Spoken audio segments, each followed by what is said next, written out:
जय जगन्नाथ। प्रकाश पन्ना क्रिएशन को आपण मान स्वागत। भज मन पूर्ण ब्रह्म दारु ब्रह्म को, भज मन पूर्ण ब्रह्म दारु ब्रह्म को।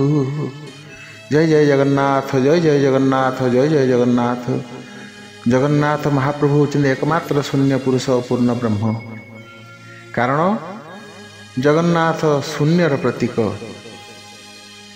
जगन्नाथंकर दुईटी नेत्र से चकानयन को अवलोकन कले आपण माने जानी परिबे दुईटी शून्यर पूर्ण सूचक। शून मिशाण शून समान शून एवं शून फेड़ाण शून समान शून।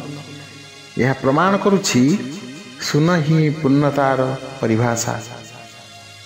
शून्यरु शून्य, शून्यरु महाशून्य, महाशून्यरु ब्रह्म, ब्रह्मरु परम ब्रह्म, परम ब्रह्मरु लीन बा मुक्ति बा मोक्ष। स्वयं जगन्नाथ स्वरूप अटे शून।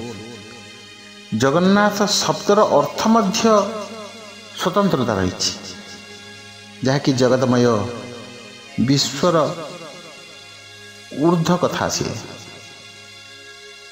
विश्वर ऊर्ध्व सार्वजनीन एवं अभिन्नतार परिभाषा। जगन्नाथ शब्द को विश्लेषण कले से चारोटी अक्षर स्वतंत्र तत्व रही, जहाँकि जगन्नाथ ज अर्थ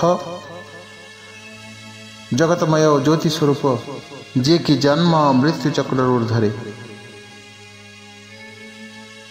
जहाँकि अजोनि संभूत जर अर्थ। ग अर्थ से समस्त गण को प्रतिनिधित्व करती।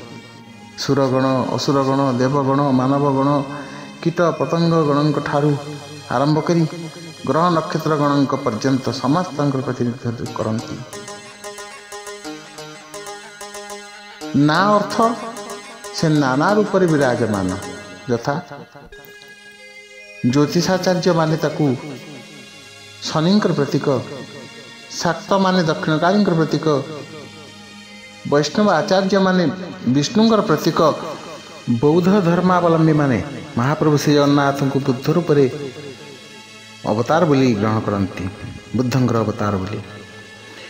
एवं शैव माने भैरव रूप परिगणित करती, कारण विमला भैरवी यत्र जगन्नाथस्तु भैरव। वैष्णव धर्मी माने विष्णु रूप ग्रहण करती। सौर माने सूर्य रूप ग्रहण करती। गणपत्य माने गणेश रूप ग्रहण करती। समस्ते सबू रूप ग्रहण करती श्री जगन्नाथ को। एवं थर अर्थ जहाँ को थरे मात्र दर्शन कले ये जीव जीवन चक्र मुक्ति पाई मुक्ति प्राप्ति हुए, से होती जगन्नाथ।